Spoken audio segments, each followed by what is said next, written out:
Hi there, you brainwashed zealots. This is Joshua the Heretic coming at you today. I recently did a video that was over 15 minutes and it was edited and chopped like crazy. So I'm going to try and do it again and see if we can get it under less time. When you are dealing with modesty, what we're trying to do here is we're trying to not cause our brethren to stumble. Women, you are filled with visual sexual stimuli and it just drives us men nuts. So the whole purpose of modesty is to desexualize your body. The only person you should be ever trying to attract when it comes to sex is your husband. And in those situations, you can expose as much as you want, try and get him to come hither. But anyway, so I digress. Going on, we're going to start with head coverings because they're a commandment of the Lord, and then we'll move on to just redefining modesty and coming at it from a perspective that seems to fulfill all requirements of desexualizing a female. Okay, head coverings. Now, when you're covering your hair, the whole point is to cover your hair. Okay, so I'm going to break it down. To cover your head is to cover your hairline. If your hairline is not covered, you are not covering your hair. Because if you cover back here, your hair is still showing. I liken this to women that say, well, I'm covering part of my hair. And I'm like, well, yeah, and you're also supposed to cover your boobs. Does that mean you just cover your nipples and leave the rest hanging out? No. When you're covering your hair, you cover all your hair. Hairline in the back, hairline in the front, hairline in the side. Your hair needs to be covered. Moving on. There is, on a woman's body, different things that cause sexual stimuli. So the whole purpose of this is to try and desexualize those areas. So what we're going to do here is we're going to talk about what should be covered. What should be covered is a woman's knees up, a woman's deltoid, and then, which is the shoulder muscle. The deltoid should be covered. And then a woman's collarbone down should be covered.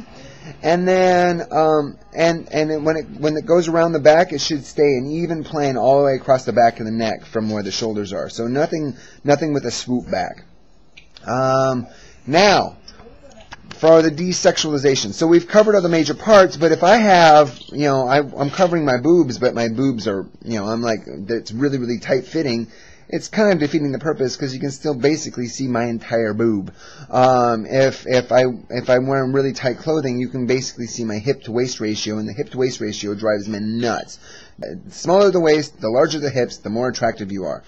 So, what we're going to do here is we're going to try and desexualize the woman, and also legs from the hip to the waist. There's an hourglass figure. We want to try and take away the hourglass figure and remove it and put in place of it a can figure. Okay, we want to look like a can, a Coke can. Not like a Coke bottle, a Coke can. So, whenever there should be, and this is probably the best way to do this, nothing tight.